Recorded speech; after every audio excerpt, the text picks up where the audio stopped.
ஸ்ரீமதே ராமானுஜாய நமஹ. ஸ்ரீரங்கத்தில் எழுந்தருளியிருக்கும் சுவாமி திருவேந்திபுரம் ஸ்ரீ வே. சாமம் தேவநாதாச்சாரியார் சுவாமிக்கு இன்றைய தினம் சதமான உற்சவம், 100 திருநக்ஷத்திரம் பூர்த்தியாகிறது.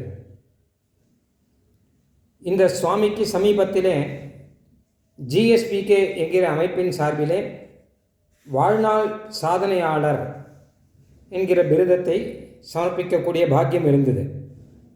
ஏனென்றால் வாழ்நாள் முழுவதும் அவர் பல சாதனைகளை சாதித்துள்ளார்.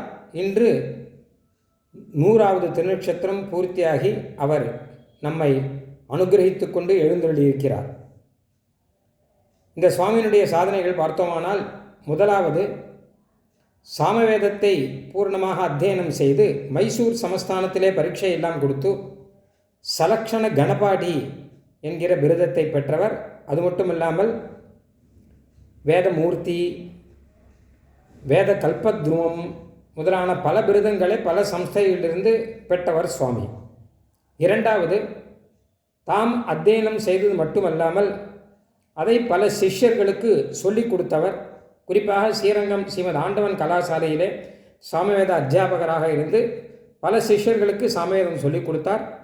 தன்னுடைய குழந்தைகளுக்கும் புத்தர்களுக்கும் சாமவேதம் சொல்லிக் கொடுத்தார். மூன்றாவது, அது மட்டும் இல்லாமல் ஸ்ரீரங்கம் நம்பெருமாள் சந்நிதியிலே புறப்பாடுகளிலே பல வருஷங்கள் பாராயணம் பண்ணியிருக்கார். சாமவேத பாராயணம் எனக்கு தெரிஞ்ச 30 வருஷத்துக்கு மேலே பாராயணம் பண்ணியிருக்கார்.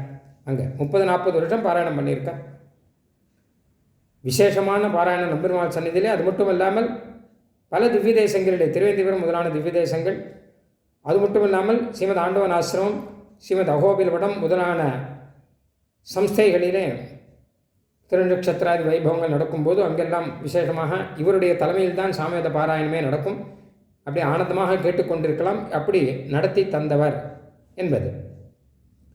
நான்காவது, அது மட்டும் இல்லாமல் ஸ்ரீமத் ஆண்டவன் சன்னதி முதலான இடங்களிலே விசேஷ கைங்கரியங்கள் பண்ணியிருக்கார். ஸ்ரீமத் பரகால மடத்திலே சுமார் 25 வருஷ காலம் அங்கே சம்ஸ்கிருத பிரிண்டிங் ப்ரெஸ்ஸில் இருந்தார். ஸ்ரீமத் ஆண்டவன் சந்நிதியிலே பிக்ஷா கைங்கரியத்தில் இருந்தார். அந்தரங்கமான கைங்கரியம், ரொம்ப ஆச்சாரமாக இருந்து செய்ய வேண்டிய கைங்கரியம். ஸ்ரீமத் பவுண்டரிபுரம் ஆண்டவன் ஆசிரமத்திலேயும் அங்கேயும் மாதுகர கைங்கரியத்திலே பல வருஷங்கள் எழுந்தருளி இருந்தார். எல்லாம் பல வருஷங்கள் அங்கங்கே எழுந்தருளி இருந்திருக்கிறார் என்பதாக தெரிகிறது.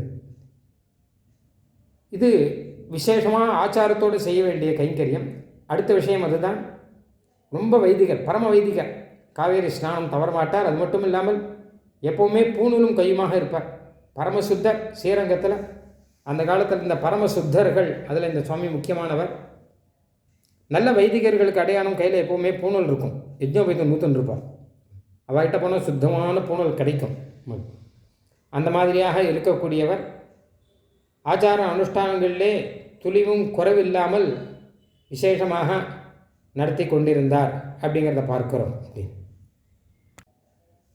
இப்பொழுதும் ஸ்ரீரங்கத்திலே தர்மபத்தினியுடன் அவருடைய கிரகத்திலே போனால் அவர் சகசிராமம் கேட்டுக்கொண்டு சத்விஷயங்களிலே காலத்தை போக்கிக் கொண்டு கொஞ்சம் தள்ளாமையுடன் எழுந்தள்ளி இருக்கிறார்.